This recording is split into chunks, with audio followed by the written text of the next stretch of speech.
Goedenavond, welkom op deze tweede paasdag bij Omroep Zeeland. Straks dan ziet u hier onder meer onze serie Waar gebeurt over bijzondere plekken uit de Zeeuwse geschiedenis. Maar eerst natuurlijk het heden, het korte nieuws in Zeeland op deze tweede paasdag. Een 20-jarige automobilist is in het ziekenhuis overleden aan zijn verwondingen na een eenzijdig ongeluk vanmorgen bij Capelle.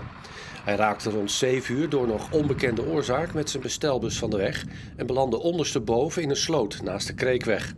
De 20-jarige man werd door een traumahelikopter naar het ziekenhuis gebracht. Daar overleed hij later alsnog. De politie onderzoekt de toedracht van het ongeluk. Kijk, goedemorgen. Kijk, daar zijn aardappels. Het allereerste zakje. Op de eerste dag van zijn aardappelbezorgservice heeft student Gerard Nijs uit Goes meteen zo'n 50 bestellingen. Hij startte Potato Monday uit onvrede over de lage aardappelprijzen waar zijn vriend Jos van Ierwaarde als boer mee geconfronteerd wordt. Ik vond het een beetje gek dat Jos 5 cent per kilo kreeg. En hij heeft er 15 nodig om überhaupt uit de kosten te komen. Ik denk dat is een beetje scheef. Door de actie krijgt boer Jos van Ierwaarde uit Rilland nu 22 cent voor een kilo aardappels. En ik denk dat als iedere boer 22 cent kan krijgen in het voorjaar op contract, dat ze daarvoor zouden tekenen, heb je gewoon een goede boterham eraan. Daar word je niet rijk van, maar daar kan je gewoon je werk voor doen.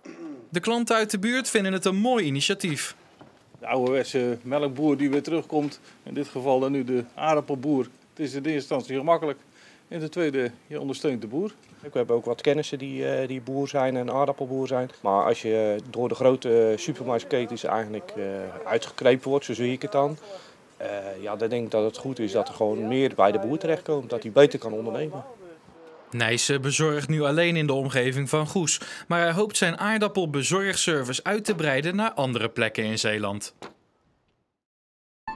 De bateranden die erop zaten, die waren ook als gevolg van regen, vorst, kapot gesprongen, waren scherp geworden. Ja, dat kan in een zwembad niet. Kortom, dat is best een grote klus. De randen hebben we er allemaal afgehaald. En zo zijn er nog tal van zaken. Het zwembad van Arnhem-Muiden, dat 5 jaar geleden als verloren werd beschouwd, wordt nu opnieuw tot leven gewekt.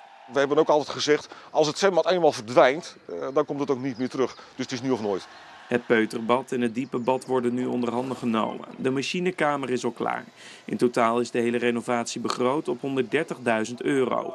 Dat heeft de stichting bij elkaar gekregen dankzij subsidies, maar ze hopen ook nog op financiële steun van inwoners. Na de Pasen gaat er een crowdfundingsactie in de lucht. Als mensen daar aan meedoen, zitten daar een paar leuke en ook soms ludieke acties aan vast waar mensen op kunnen meelopen.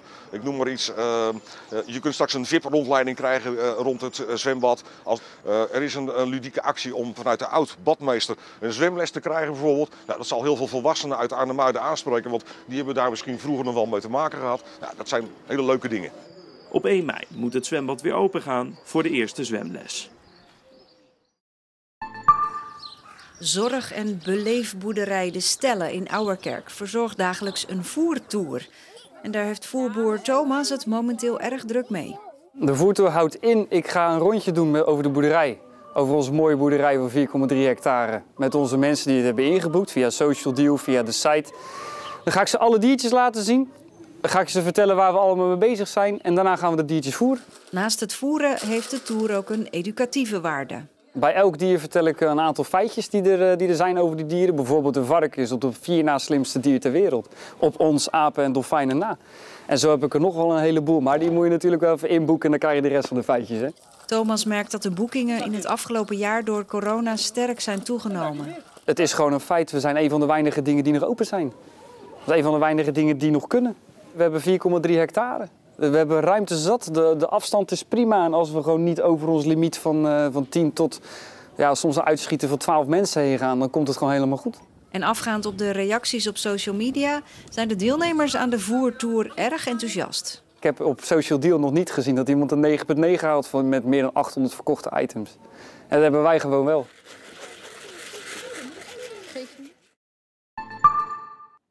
Mark Boot lag behoorlijk in de kreukels nadat hij met zijn motor was gevallen tijdens een trainingsrondje in Vlissingen. Een scheur in het middenrif, een gebroken en een paar gekneusde ribben en een klaplong hield hij eraan over. Inmiddels gaat het weer redelijk met de motocrosser uit Kamperland.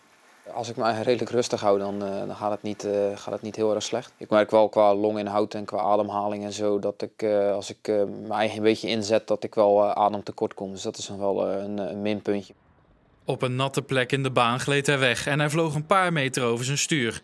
3 dagen lag Boot in het ziekenhuis. Ondanks dat vallen bij de sport hoort, wendt het nooit.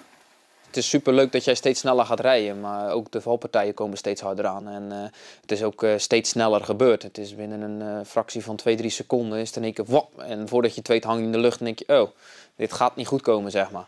Over een paar weken moet Boot op controle in het ziekenhuis. Hij hoopt op goed nieuws. Als ze zeggen van ja, je kan weer gaan werken, ja, als je kan gaan werken, dan kan je eigenlijk ook wel weer gaan rijden. Maar goed, ik zet daar zelf voor mij eigen iets minder druk op dan dat ik weer kan gaan werken. Omdat ja, het is hobby. En natuurlijk wil je wel weer, maar ik weet ook wel van om echt weer terug op wedstrijdniveau te zitten, dan praat je toch wel over denk ik een 2-3 maanden, denk ik, zoiets. De kou was ondanks de opklaringen van vanmiddag goed merkbaar. Vooral door de wind en later ook door de buien was die ook tamelijk doordringend. En windstoten waren ook niet van de lucht en die zullen er ook vanavond en vannacht zijn. Er gaan overal ook wel een paar winterse buien vallen en de kans op sneeuwbuien neemt vooral landinwaarts ook toe. De meeste kans op een onweersbui is er op Schouwen-Duiveland en Tholen vanavond en vannacht. Het kan in de loop van de avond en zeker vannacht overal ook even verraderlijk glad worden op de weg, vooral door een hagelbui, maar de temperatuur is laag genoeg dat ook sneeuw even blijft liggen. Morgen zijn er door de dag heen winterse buien met hagel, regen en ook sneeuw. En ook dan kan het lokaal glad worden. Maar tussendoor is het best fraai met felle opklaringen. Koud is het wel, met maxima rond een graad of 5 en windkracht 4 tot 6. Aan zee en op de Schelde soms windkracht 7. Woensdagnacht en woensdagochtend waait het ook hard en is het echt guur met vrij veel buien. Woensdagmiddag is het iets beter met meer opklaringen en afnemende buigheid. Het is dan nog wel koud. Donderdag gaat de temperatuur echt omhoog en dan komen we in rustig vaarwater. Tot zover het nieuws en ook het korte weerbericht van deze tweede paasdag, maandag 5 april. Zometeen onder meer onze serie Waar gebeurt? Graaf Willem II van Holland en Zeeland ligt in de koorkerk van Middelburg begraven. Maar ligt hij ook echt in dat middeleeuwse graf waar zijn naam op staat? Kijken dus.